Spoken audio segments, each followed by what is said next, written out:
Another mass shooting in the United States, in a school, in an elementary school. Everybody's seen the news on it now, and it's just awful. Look, we can't deny it. We just can't deny it. The USA is being plagued by school shootings in a way like no other country on earth. So, I mean, yesterday's slaughter, and that's what it was, slaughter of 19 children and 2 adults, at least to date. It seems like every time I turn on the TV, there's another one gone. It was the 27th American school shooting this year in the United States, just this year. And nobody can look at those numbers and pretend there isn't a problem. And I mean, think about this. Despite even 21 people being killed, 19 of them children, that shooting yesterday was still only the second most deadly of American school shootings. So outside of schools, the USA has had 212 mass shootings just in 2022 alone. These are shootings where 4 or more people are shot. I mean, and there's been, 20-some school shootings this year, just in the last 6 months, 27 of them. Something's wrong, guys. We can't deny this. We can't look the other way. And there's no magic bullet. There's no simple solution. There's no quick one. But the Americans need to seriously start seeking one. I mean, the post-shooting knee-jerk reactions from politicos is already typical. You know, the fact that there's typical reactions to these tragedies is indicative in itself, though, on how common they're becoming. I mean, there's calls for outright bans of firearms, and those come immediately, and that's not realistic, and it's simplistic. But at the same time, maybe there's room to look at things. There's room to talk about how free the access to firearms is. I mean, come on, we've got to start looking at stuff here. Something's wrong. Waiting periods, background checks, perhaps, because some Second Amendment people don't even think there should be a background check. So we've got to examine what's going on there.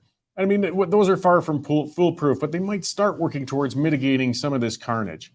Maybe those measures would be useless, but let's have a rational discussion. That's what we have to have on this. And it's hard to be rational with something so emotional. Left, right, or center, no society, no people ever want to see children murdered like that. It's awful.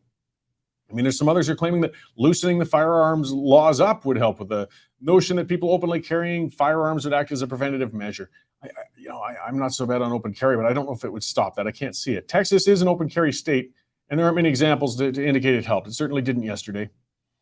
Now we got to look at some of the numbers. I mean, the Americans have the most civilian guns per capita than any other country on the planet.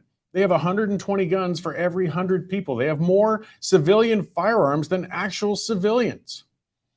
So the next closest country is the Falkland Islands with 62 per 100. I mean, the Americans have more than twice as much as the next country after that. I mean, I'm not talking about moving towards disarming all citizens, but we've got to look at that. It's a contributing factor. Obviously, the number of people who have these firearms is contributing to this somehow.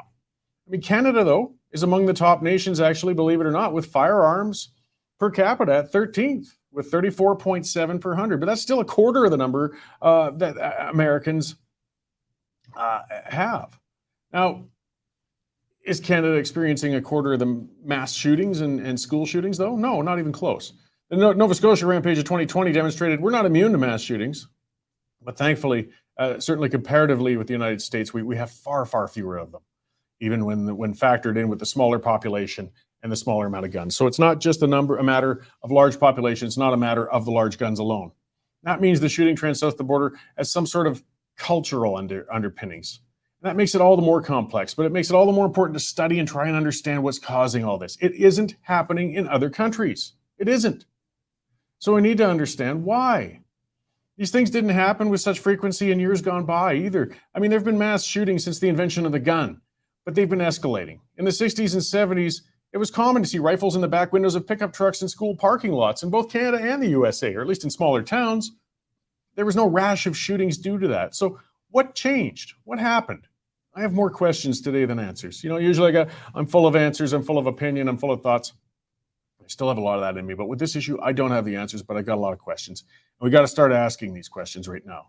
The only thing I can say conclusively, though, is that things have to change. We have to admit there's a problem, or at least the Americans do. I understand we are related to the States, and we have a lot of friends and family down there. Many reactions over the next few days are going to be heated and without thought. But when things cool down, let's hope a serious discussion on this issue begins.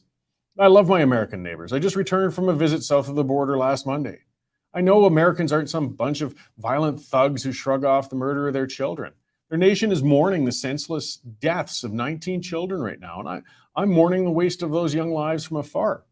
We have to look away for a change, and it's hard for us, especially as political types, but we got to look away from the political and ideological lines we've drawn in the sand and look to real solutions to this terrible and growing problem with mass shootings in the USA. It's real.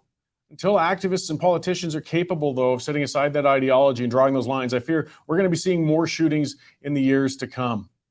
So let's look at this, look at it carefully, guys, and try to have a rational conversation.